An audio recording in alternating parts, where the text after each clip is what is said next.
Hello साथियों, मैं doctor JP Thakuria, surgeon, Vaishali hospital, Vaishali Nagar. आज हम बात करेंगे मेद या गांठ, जो शरीर में कई बार छोटी छोटी गांठें हो जाती हैं, तो उसके बारे में। ये बहुत ही कॉमन प्रॉब्लम है, बहुत कॉमनली लोगों में होती है।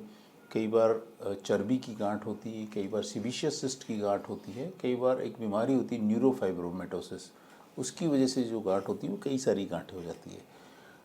तो यूजुअली ये कोई परेशानी नहीं देती हैं, पर कई बार जब ये इन्फेक्टेड हो जाती हैं या कुछ और समस्या हो जाती है, ये बड़ी हो जाती हैं, तो उसकी वजह से कई बार कॉस्मेटिकली दिखने में गंदी दिखती हैं, तो इसलिए वो परेशानी देती हैं।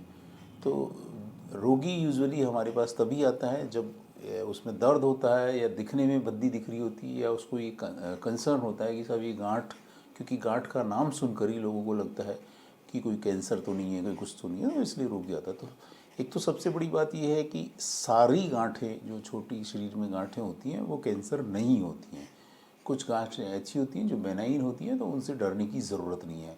परंतु कई बार क्या होता है कि sebaceous, for example sebaceous cyst है बॉडी में, तो वो नॉर्मली साइलेंट पड़ी रहती है, पर वो इन्फेक्टेड हो जाती है तो दर्द करने लग जाती है, और दर्द करने के बाद में रोगी हमारे पास आता है। तो मेरा एक सबसे बड़ा संदेश जनमानस के लिए ये है कि इस तरह की गांठ को अगर आप जब साइलेंट पड़ी हुई है तभी ऑपरेट करा ले तो ज़्यादा ठीक है।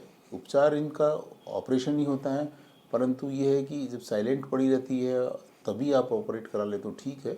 वरना क्या होता है कि इन्फेक्शन हो जाता है, तो फिर वो सर्जन के लिए भी दिक्कत होती है और जो रोगी है उसके लिए भी दिक्कत होती है। कई बार चर्बी की गांठें होती हैं जो सामान्य तौर पे पड़ी रहती हैं, कई बार कई सारी गांठें होती हैं, तो जिन उनमें से जो बड़ी गांठ होती है या जो दिक्कत कर रही होती है उसको निकालने में ठीक रहता है। और इसके अलावा और कई बार न्यूरोफाइब्रोमेटोसिस की गांठें होती हैं, और कई बार और अलग तरीके की गांठें होती हैं, कई बार कैंसरस गांठें भी हो सकती हैं। तो आपको चिकित्सक से सलाह लेकर ही निर्णय करना चाहिए और उसकी एडवाइस को फॉलो करना चाहिए। धन्यवाद।